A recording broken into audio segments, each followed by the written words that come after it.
Hello and welcome to episode 8 of Mr Marvell and Friends. And I just want to say thanks to everyone who's watched my podcast so far. Been having some really good guests and whatnot. And today I have Lokuzt on his third appearance already. How you doing, Lokuzt? Hey, nice to be back. Third time, yeah. Third time's the charm. We have a Yeah. banger today. Yeah. You're a bit of a regular now. It is. Yeah, I guess. Yeah. So do you just want to sort of talk about what you've been up to recently since the last podcast, gaming wise and video wise? Well, actually, I've been actually been up to a lot of things. Of course, Wrath of the Druids came out, so I played that to its entirety. Did a review on that as well, and then I've been mostly playing like a lot of games on stream. I played through. I was playing through Breath of the Wild, and I finished that. I started replaying again on my own free time Mortal Kombat 11 because I've always loved Mortal Kombat, so I'm just playing that now casually. What else? I played Thief as well, that older game Thief, and now I'm continuing because I'm continuing my PS5 playthrough of Ghost of Tsushima because that's just an amazing game. So I've been playing a lot of stuff recently. Oh, wicked! What's that thief like? I don't even know what that's about, to be honest. What's Oh, Thief! Thief Yeah, is actually like Thief originally is like a really old game. It's all about stealth and you have all this objectives to steal stuff, and the main goal is literally just like being stealthy. And there's like the light and dark system as well, like in the shadows you have water arrows where you just throw them into like a torch and it goes out and people can't see you very well. Like it's really cool. It's a really cool stealth game. And actually I remember now, how could I forget? I played the Pathless, which is from the same makers of Abzu, which is also a really great game, really small indie game, but amazing. And the Plague Tale as well. I was playing a Plague Tale, which is also really good. well, you've been busy. Yeah, that's a lot of gaming. Yeah, so yeah, I haven't been playing so much, to be honest. Last thing I've really played was Wrath of the Druids, which we'll get into shortly. But yeah, good stuff. I will put links in the description for all your channels and social Yeah. media and whatnot, as always. But yeah, let's get into the main topic today, and it's basically sort of a recap of Wrath of the Druids from start to finish, our thoughts on it. So first of all, what was your hopes coming into this DLC? What was your expectations? I mean, my expectations were I was expecting to see some modern day related stuff because Odyssey really it finished on a really weird spot, and then it continued the modern day storyline on each DLC. So I thought, okay, Valhalla also ends like in a very weird spot. Like it is not definitive, uh, and It's also not a cliffhanger. It's like I don't. I mean, at least personally, I don't think it's a cliffhanger, like traditionally, like the older games. But it ends weirdly, so I thought, okay, they're going to continue it on each DLC. But I mean, we didn't get that, but that's what I was expecting. And then the rest for Ireland, I wasn't like I didn't really have any expectations Yeah. for Ireland. I just had a small expectation in what kind of world events they were going to put, which you also didn't get. But what were you expecting? Did you have any expectations for DLC? Yeah, I did have. Sorry, I was just changing my glass, trying to wipe my glasses because I was steaming up. It's pretty hot in the UK for once. Sorry. So, Nah, don't worry, don't worry. so my hopes. I didn't expect anything, to be honest. I didn't, especially because I found out you could play it while the main game was going on. You didn't have to play. You didn't have to finish the main game to play it. But yeah, I wasn't expecting anything assassin wise, anything hidden one wise. I was just expecting a self-contained story, really, and that's sort of what we got. Um, I guess a tiny bit of me was hoping for it, tiny bit of me, but yeah, I wasn't. I think I said in our first podcast, I just want a nice, decent story, which is bad, really. We want assassin stories, don't we? But that's where the Yeah, series, that's true. that's where the series is at the minute. So it's my Yeah. that's my view. That was my view going into it. But yeah, that's me. So when it started, and was it Azar you meet? You sort of just go up to Yeah. the jetty and meet Azar. A few things happen, then you go to Ireland. What was your first impressions of Dublin, meeting Barith, your cousin, and stuff? I mean, it was weird because like the DLC, you know, the DLC starts off promising because it's a Hytham is talking is Azar is looking for Hytham, and and immediately my thought is, oh, hidden ones. Okay, okay, this is gonna be good. This is gonna be good. But I don't think it necessarily like it starts off nicely enough, except for the mission design a little bit. Like I would rather prefer like them saying like, oh, we need to go to Ireland or something else, except clearing the camp. And initially, like the first mission is clearing a camp of some bandits that are stop like blockading the river. But if you put that aside, like when you get to Ireland, it's like the feeling that I got is like I've already seen this. Like when we got to England for the first time, it's the feeling of I've already seen this. And then Dublin, it's like it's cool, but I feel like all the other cities like Winchester, Jorvik, and London are way better. Like it's not even comparable. And it just didn't impact me too much. How about you? Yeah, it's pretty underwhelming. I agree. I was expecting like a bustling trade town. I know you were part of the game was building that trade up, but I was expecting when you got there, sort of like big market, loads of people, and yeah, it was Yeah, just a dirt path leading up to a hill, really, wasn't it? And a church yeah, or a long house. yeah. It was a little bit underwhelming, and which is like sad because like when if you go through the markets, um, for example, in Origins, the sound design was a little bit uh how am I gonna put this? It was better than Odyssey, and then Odyssey's audio design in terms of like atmosphere, like what's going on around you, was a little bit worse in cities. And but it's like no matter what, if imagine if the audio design was good in all of the three games, like what you hear does not match what you see. Because you go into a market and you go into a city and you hear people trading, and there's a lot of talk and a lot of movement. You can actually hear that you're in a market, but what you see is like four people in a stand, and it doesn't Yeah, like that doesn't like that's a very like hard disconnect. And even though the design there, the auto design is better, the it doesn't match what I see.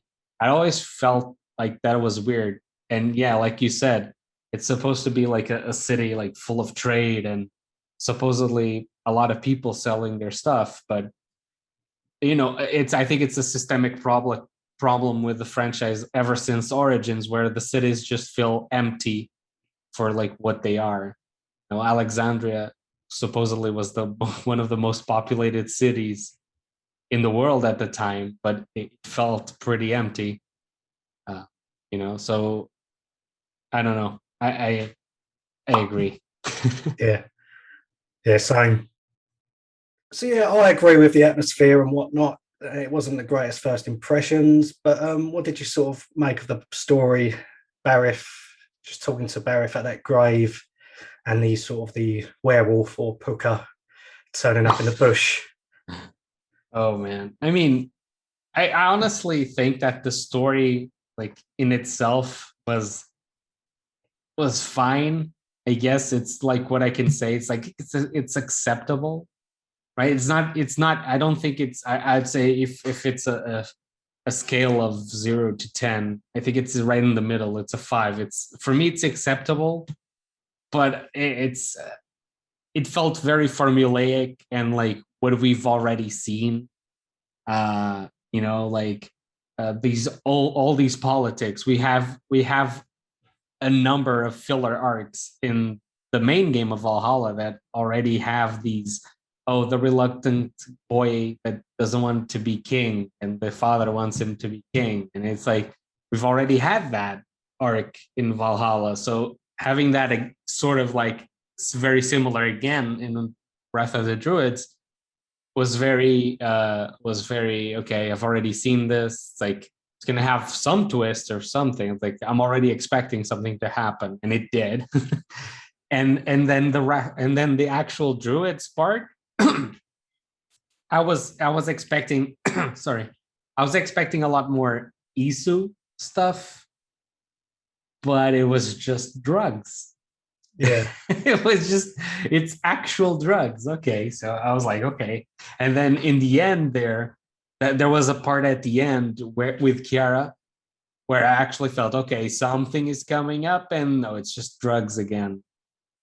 And it's just over like that. It's the problem, I think, is just that it's over. It's like you don't get any closure. Like even in the main game, you don't have any closure for Eivor. It's just over. It's like, okay, is there anything that's gonna, are we gonna get some sort of conclusion? We got that a little bit in the Order of the Ancients part, but here it's just okay, it's done, and now what? It's like, okay, Azar has their own side quests, and then okay, that's over, and then I don't know. I just feel like it's very inconsequential, and I don't know. What did you think of it? Overall, I quite liked it. I think that was a lot to do with Kira. Ah, For some reason, just her songs just made me like, I don't know, go it's a weak good at song. go weak at the knees or something. Like there was enough little things I liked to say, oh, I quite enjoyed it. But yeah, like you say, it's not much we haven't seen before, is it? Yeah, Valhalla.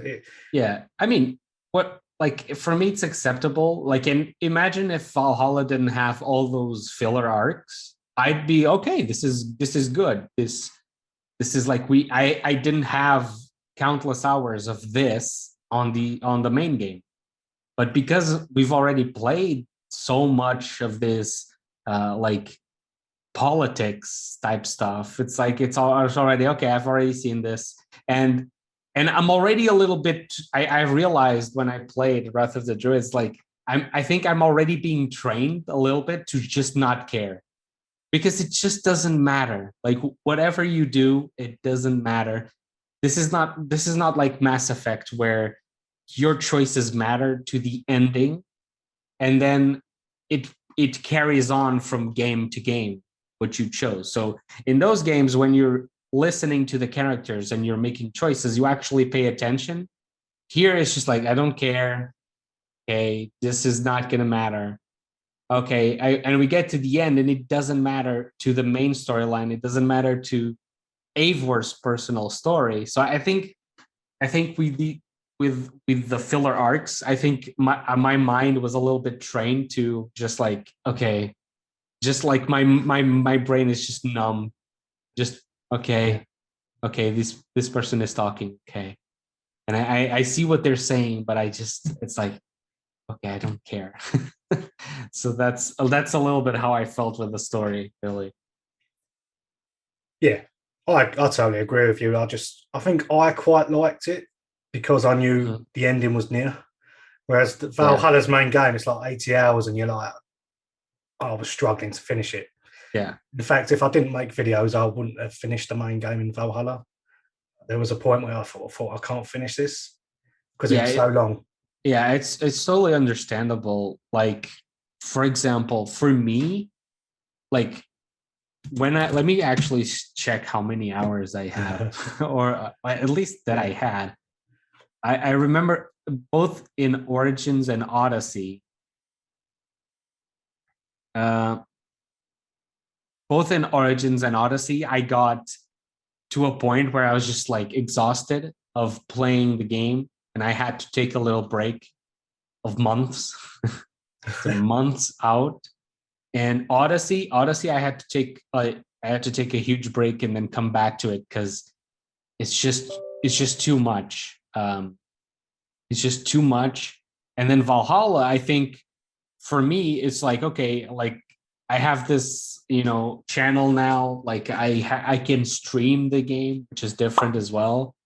So for me, and I to Valhalla's credit, I think that Valhalla lends itself a little bit better to like the completion portion of it, because like compared to Odyssey, like you don't have many things to complete. Like you have like to collect stuff or complete world events. You have the cairns, world events, other activities. But it's like you don't, compared to Odyssey or Origins, there's a lot less. You know, I'm trying to sort of like, there's the map is bigger, there's more stuff, but it's less packed. I don't know if I'm making sense. It's like it doesn't feel overbearing as overbearing as Odyssey, for example. At least to me, it didn't feel like it. I see what you mean, but all the side quests are basically the main story in Valhalla. It's all side quests, Yeah, really, isn't it? But yeah, yeah, I see what you mean. But yeah, going back to Wrath of the Druids, there was some good stuff in there. I thought. yeah, I I found, like I said, Kira an endearing character. Kin Flam was all right. Yeah, he was all right. But I'll tell you what I did like, that Deirdre, the druid. Oh, the Druid. I don't know, there was something about her voice I just took to her as well. Um, but yeah, I guess Yeah. that's about it. But one thing, actually, go on, I'll let you go first. Okay. But that's the thing. Like, you like those characters, but like, imagine just how much better those characters would have been if they actually like invested more into them. Because like we meet. I remember very well. Like, we meet Daedra, and I'm like, okay, some Druid storyline now, and all she does, like, oh, there's these children of Danu, go kill. I'm like, okay, is this it? This is it. And then you kill, and then I have to go back to King Flan, and then continue King Flan storyline until you finish all of the children of the Danu, and then you go back to her, and she gives you all that crazy trip where you fight the Dark Souls boss. And I mean, it's an AliExpress Dark Souls boss, and and I mean, it's like there's so much potential, and I think that's what's there's so much potential there, but it's never realized, and it's like it's for me, it's a little bit frustrating. Fair enough. Yeah, I see where you're coming from. So let's sort of, I know you sort of alluded to it earlier, the ending with the stone and Kira. What did you make of that? But before we talk about it, actually, the only mention of the Isu I could remember was when she said at the waterfall, an ancient people long lost or something like that. Yeah, But yeah, go ahead. I mean, I don't know. Like, for me, it was very inconsequential, because it's like, it doesn't really nothing really happens, really. So it's like, to me, I just felt okay, it's an ending. Like, I really, at that point, I was just like, okay, the story left me disappointed. I think I was already disappointed at that point. So I was like, okay, I mean, bye, Kira. It's like, it's the last time I'm ever gonna see you again, because she's not gonna appear the Siege of Paris, and she's definitely not gonna appear on Meteor, if that's even a thing. So it's like, That's why like my brain is already like trained to just not really care that much. Like uh like I can critique it to like try and give feedback to the team, but overall it's like, okay, next. I'm already on the Siege of Paris train. Yeah, and by the end of that, you'll be failing the same probably. I don't know, man. I hope like I'm feeling like maybe they can listen to. I mean, the story is already written. Like there's no, and they're already working on it. But maybe they're gonna take some feedback from the Wrath of the Druids, and maybe it will Yeah. overall improve. I don't know. So like there we still have to talk about like activities and like the world of Ireland. Like what did you think about the activities of the game of DLC? Could take them or leave them, to be honest. Not much going on.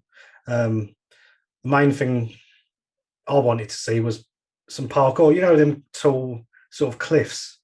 Have a parkour route there. I'm not saying that would solve all the problems of parkour, but just add something to do with the parkour. All you have to do is do a couple of routes up one of those cliffs or multiple cliffs. Just something little like that. I mentioned that in my review. Just something to please us fans a little bit, you know. Yeah. But in terms of activities, yeah, there was a couple of decent ones. There was a trial of the Morrigan. I've done that once. Yeah, it was all right. What about you? Yeah. I mean, I think that they missed big time on the world activities. And I think like I understand why a little bit. I know the team is probably a little bit too overwhelmed with the pandemic, having to work from home and then having to build an entire new DLC in a new map. And they probably, I don't know if they have like that many resources to build other stuff like world events. Like world events are missing in the DLC. So it's like it's kind of disappointing because they I think they're better. They're objectively better in my opinion than just okay, fish 5 big sturgeons to give to a rock that gives you 1 mastery point or 2 skill points if you're not at the full power level. It's like okay, it's much better. It's like a world event, and they can put some Irish story that tells about Ireland. It's like a folk tale of Ireland or whatever, and put it in a world event, and maybe make it a little bit longer because this is a DLC or whatever. Something like that is better. And then they had a lot of, for example, they have the fights, like they had like the pig fight, and then you have the two berserkers that are those really the drengers. The Yeah. drengers.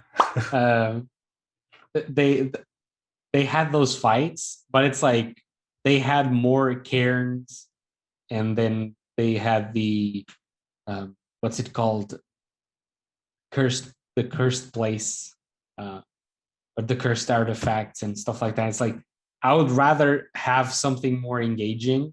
Like you can still have those, but like in less quantity, and you give me something more engaging and something more memorable to do.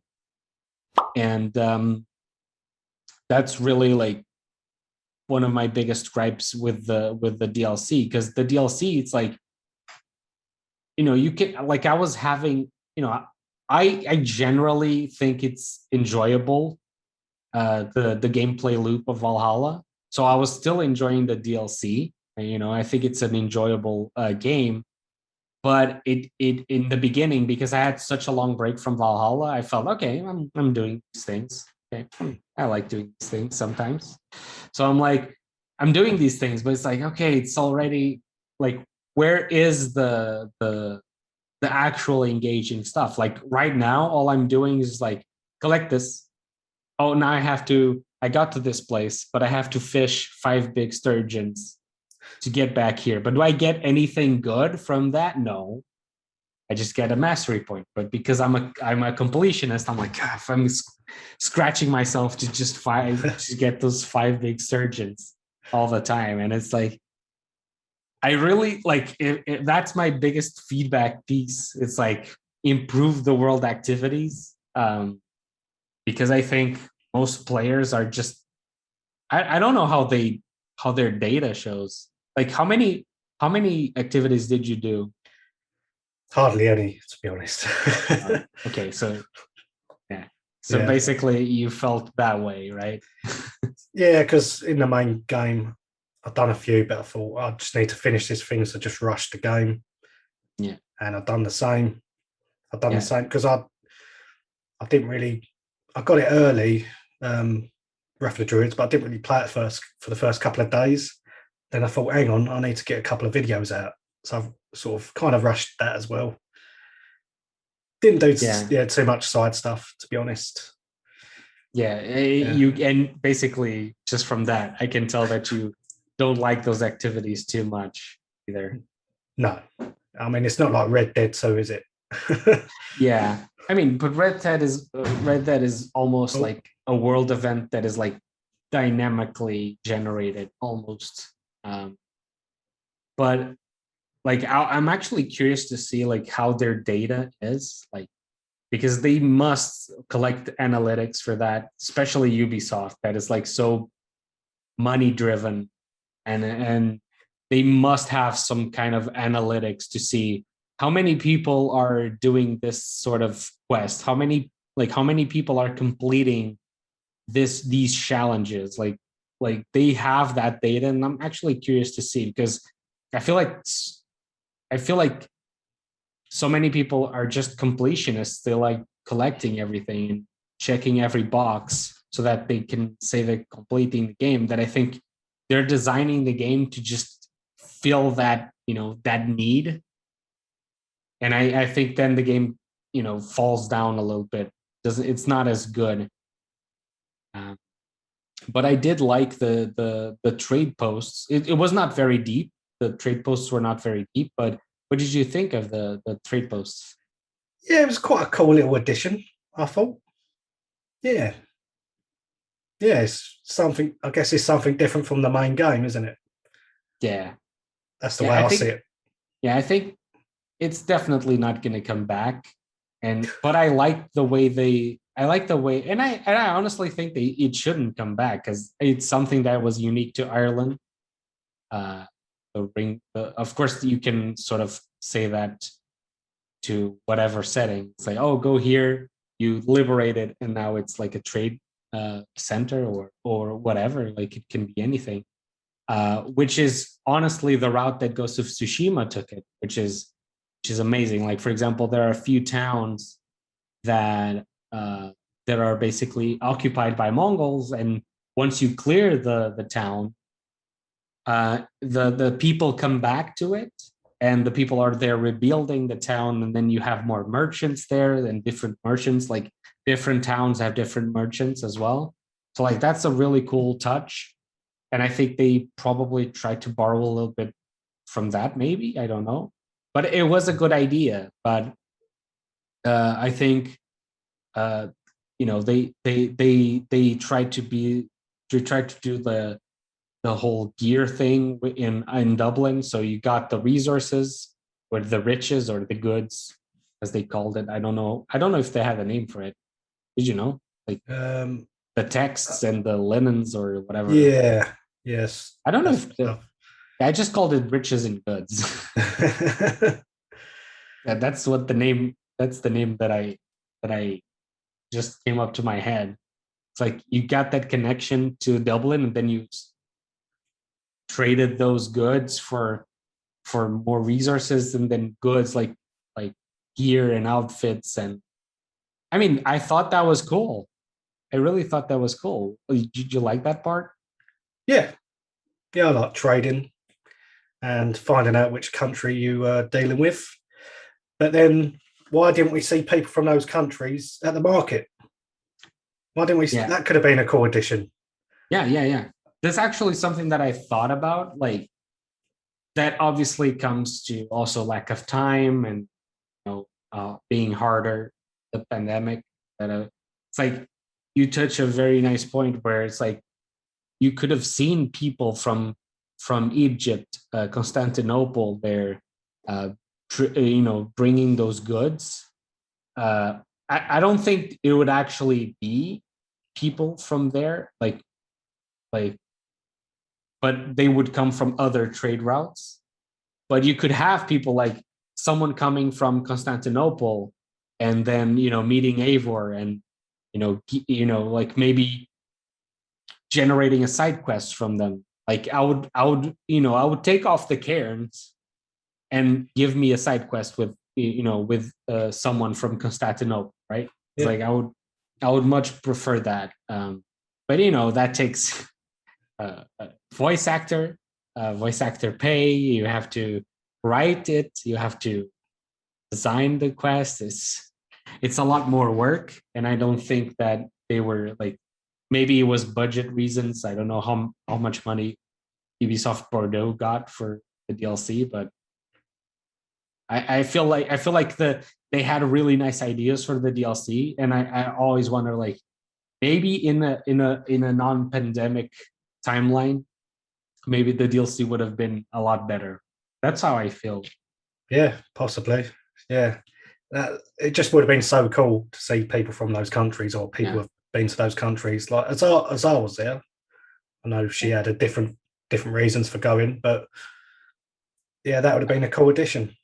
And like, speaking about Azar, Azar is an interesting character, but it's like she's already gone, right? You're not going to meet Azar. Like Azar, that was like, I think that trading system, I don't think it's gonna come back unless they're already thinking as it. Maybe they thought of it as like something to do in the DLCs, for example, in Paris. But I really don't think you're gonna be upgrading Paris. That is just weird. It's like, okay, this. Yeah. I always felt a little bit weird as like, why is Eivor like upgrading Dublin? It's like Eivor is not ruling Dublin.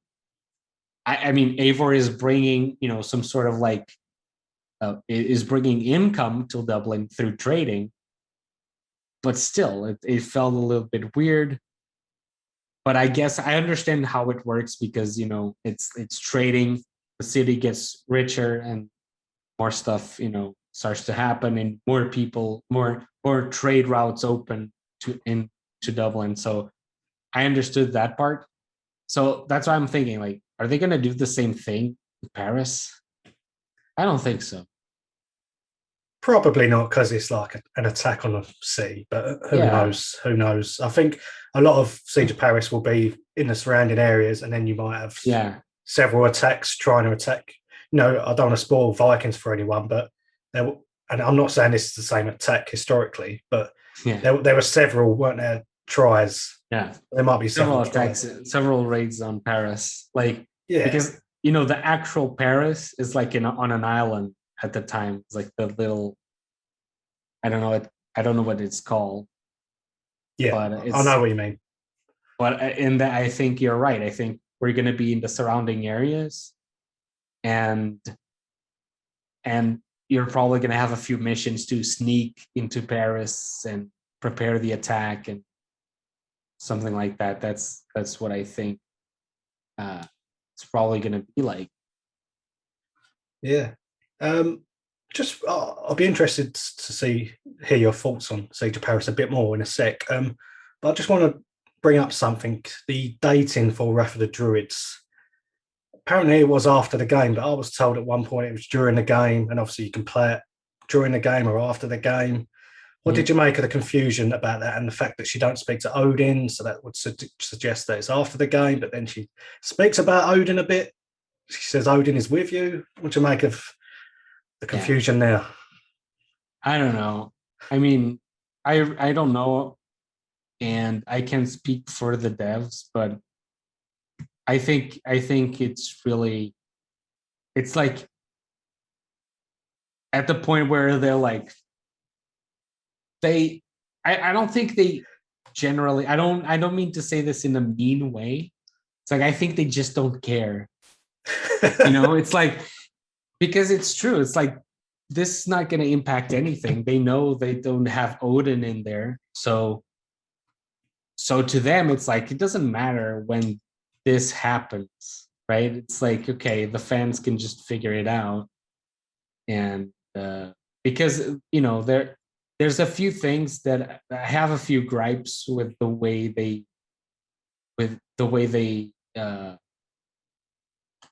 did a few story points, because for example, I didn't generally like the way they did, for example, Ragnar Lothbrok stuff and their son and his sons and stuff like that. Because, for example, like many historians believe that Ragnar didn't actually exist and that Ragnar was like an amalgamation of several people. And so it's basically like the stories just like merge together and it becomes this very like almost like mythical being. Then people say, I am the son of Ragnar Lothbrok. And I thought, no, this is Assassin's Creed. I was like, okay, I think they're gonna play with that notion of people faking, people saying Ragnar Lothbrok as if it's this figure, but everyone knows that it's not real, right? And they could play with that notion as well.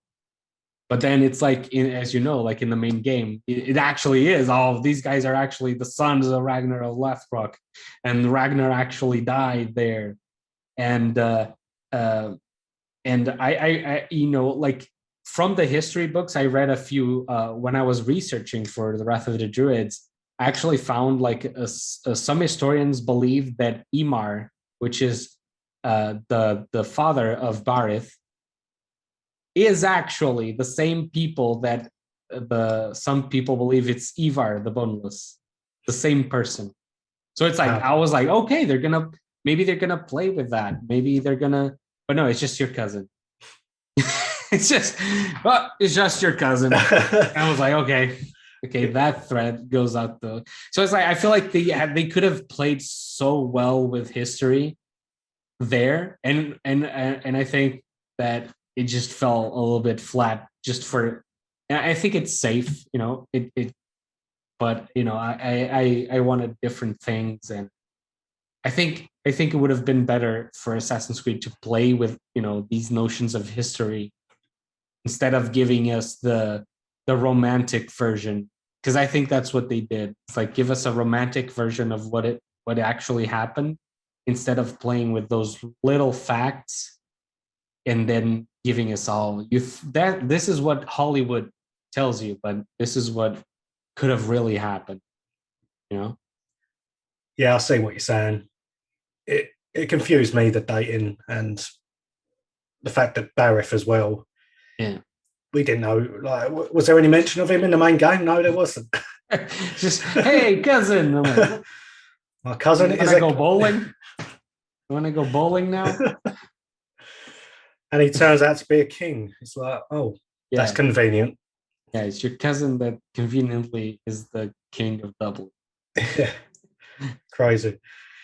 So yeah, before we'll touch on the Siege of Paris. Overall, your thoughts on it, and how would you rate it out of 10 overall? Wrath of the Druids. I mean, for the DLC itself, I think there's so much potential there, but I think it just comes like not really realized there. I mean, there's a lot of good stuff there. I mean, the soundtrack is amazing.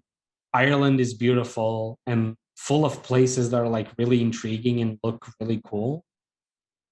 But I think all gets a little bit lost. The story gets a bit lost. The activities get a bit lost, and I think the only like redeemable, like really cool stuff that they added was the trade system. Because I wasn't expecting new gear. Were you expecting new gear, like free gear, not paid gear? Yeah, probably a couple of bits I was expecting. Yeah, I was expecting like something small, like, oh, here's 2 armor sets new that you can unlock. But no, they actually gave us a lot of stuff there as well through the trade system. So encouraging you to actually play the game, to get these things. So these things are nice. So I'd give it from a 0 out of 10. I think I would give it like a 6. because it's like it's enjoyable. I mean, if you like the gameplay loop of Assassin's Creed Valhalla, you're gonna love the Wrath of the Druids. But I think like for someone like if you're tight with your money and you can't like you really need to spend your dollars well, I think if you're not really sure, maybe you didn't like Valhalla too much, I think this DLC is a skip because you're not gonna if you skip it, you're not gonna miss practically anything. So yeah, I mean I think it for me it's a 6. How about you? I would give it a 7 because I had low expectations anyway. But yeah, I think there was some good stuff in there, like I said earlier. But it's really disappointing not to see a continuation of Eivor's story and to see her grow. Because I do like Eivor as a character. I just don't like the fact that she doesn't want to be an assassin or hidden one. That's another rabbit hole we can go in. But That's a big one. I do actually like her as a character, and I wanted to see her progress, and that Yeah. didn't really happen, did it? So 7 out of 10, I would give it. Yeah. But yeah, let's do a 5 or so minutes on the Siege of Paris. You talked about it a few minutes ago. What are you expecting? Are you expecting to see it at E3, and what are you expecting to see from E3 regarding it? Well, I don't think they're gonna show. Maybe they're gonna show maybe a little bit, maybe a little trailer. Like what I'm expecting is probably like a little trailer for Siege of Paris, with the Mastery Challenge. They're gonna release something called the Mastery Challenge, uh, for the main game. So I think they're gonna like mix something up, and then we're not gonna see too much. Uh, what do you think they're gonna show?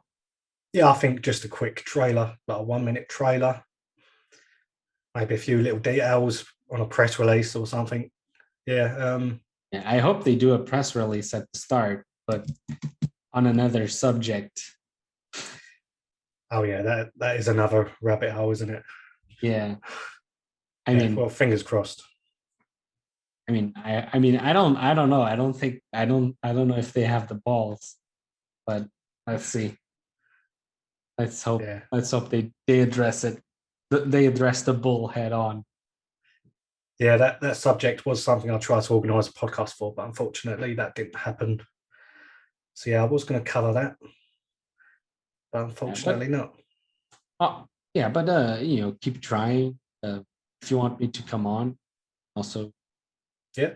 come on. But yeah, you keep trying, and I think people will adhere to that. Well, I think Gustav did agree to go on one with me, but I thought I'll let it settle a bit now. I think we was going to do one last week with just me and him, but I Mm-hmm. thought Okay. it's sort of passed by a bit. But I do want to do a podcast on it at some point. All Yeah. the allegations and what they've not done, what Ubisoft haven't really done much, have they? Yeah. The thing is that like they could have avoided this if they were transparent with the public, right? Because it's like they weren't really like they can say whatever they want now, like, oh, we're doing this and that. Like, okay, but now no one believes you, or everyone is on constantly on your ass because and deservingly so because you weren't really transparent before. It's like so yeah, moving on. Yeah, Let's not dwell on this subject. That deserves a full-on podcast. yeah. Maybe I'll get Gustav back on board and a couple of other people. Yeah. See if we can do that. But yeah, Siege of Paris. Yeah, I think we'll get a short trailer on it, a bit of information, but I don't think it'll be. I don't think there'll be much hidden one or assassin stuff in it. Maybe a bit of Templar because that's maybe the birth of the Templar sort of thing. Maybe I doubt it, Yeah. but I don't know. I'm holding out hope for that. I'm holding out hope for that. And I hope they have. I don't know. They're definitely not going to listen to me for feedback, because I'm not even. I'm way too small for that. But I think that I hope they listen to people's feedback, and I hope and I'm pretty sure they know, they address things. I don't know how. I don't know who. Do you know who's developing the DLC? Oh, I Is should it know that. Montreal? It may, but I'm not sure if it is. Let me actually Yeah, see. double check. Siege of Paris. But I know obviously Darby wasn't working on it. He gave some advice apparently. Yeah, I don't know. Apparently, there were some leaks that happened, but nowadays I don't know if I believe any leaks. And sometimes these leaks are just like not even relevant to the story. But I don't know. I don't think. Um, yeah, I don't think there's a studio because I know the Wrath of the Druids was developed by Ubisoft Bordeaux, but I don't know if Siege of Paris is actually Montreal. It says there's a new synopsis for it. England next. Yeah. So basically, it says that a visitor will come to Ravensthorpe to launch the adventure. Okay. Really? So, yeah. mate, you might not need to finish the game in order to play it. It might be another Wrath of the Druids. It says here that this is according to the leak that the DLC will take place a few years after the main events of the game. But yeah. Crap. That means I've got to finish the game because I lost my save, didn't I? Yeah, that sucks. So you're gonna have to do it. It also says here, like, yeah, this is a thing that apparently some dude. I don't know if this is true or not, but if it is, it's a bad herring for assassin stuff. You're probably only gonna have only bureaus, just kind of like how you have in England bureaus. Yeah. I think in Francia you're only gonna have bureaus as well, because apparently one of the lines that was mine in the game files was Eivor says, just as they were in England, the hidden ones seem absent in Francia. What treasures could they have left behind? So it seems to me that it's probably just bureau, just kind of like you're probably going to have like maybe a Francia hidden one set or something. Yeah. See, I like the Euros in a way in England. But Eivor, like I said before, Eivor didn't care about them, so I don't care about them now, really. They were cool. They were cool to visit, but it feels a bit half-baked. If you're going to have bureaus, make it a stronger assassin story. And that's what they didn't do. Yeah. But yeah, unless there's anything else you want to add, I think we'll wrap this up now because my glasses are still steaming, even though I opened the window. I don't know what's happening in the UK, man. Well, I think it's I opened a window, but doesn't matter. It didn't work. You can't even see my eyes at the minute. So sorry to all the people watching it. You can't see my eyes. Yeah, I can actually see. But it looks like I haven't sort of washed my glasses, but I have. Yeah. But it's just proper steaming up. It's because in England it gets a bit muggy, it gets a bit sweaty in that. Yeah. Whereas in other countries it's a bit more dry, isn't it, when it's hot? Yeah. It's especially here. It's quite dry. Yeah. So you're all right. Next time, especially when it's windy. It feels really good, but you get sunburned easily because you don't feel like you're burning, but you're burning. And when you get home, it's like, oh, I actually burned myself pretty hard. Yeah, I wish it was like Portugal, but we take what we get, I guess, in England. Yeah. But yeah, unless there's anything else you want to add, mate. Honestly, I think they can do some pretty cool stuff with the Siege of Paris. And I think if they focus a little bit more on engaging activities rather than just collecting stuff, because even from a perspective of a streamer or a content creator, I feel it's much easier to do content with engaging stuff, like a fight for this. Like if I'm streaming, for example, it's more engaging for me and my chat if we're actually like doing something like a fight with like with one of those legendary animals.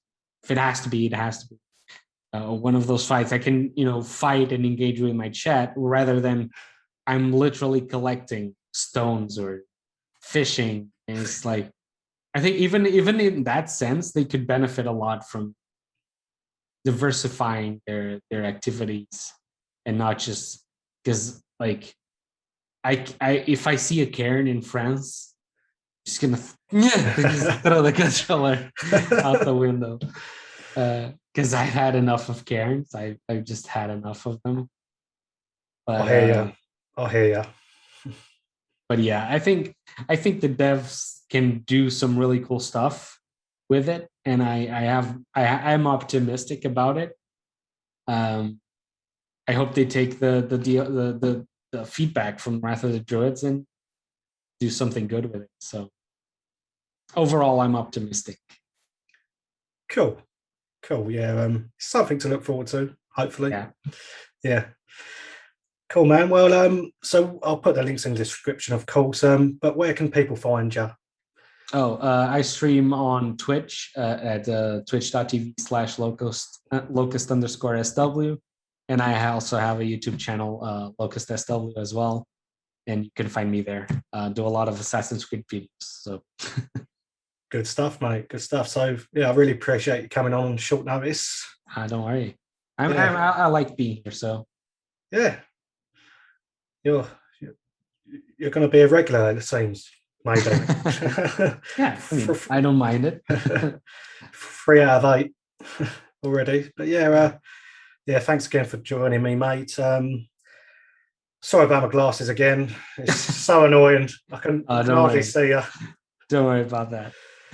But yeah, I'm going to sign off now. Thanks to everyone for watching. Make sure to like, subscribe, and see you soon. See ya. Bye, everyone.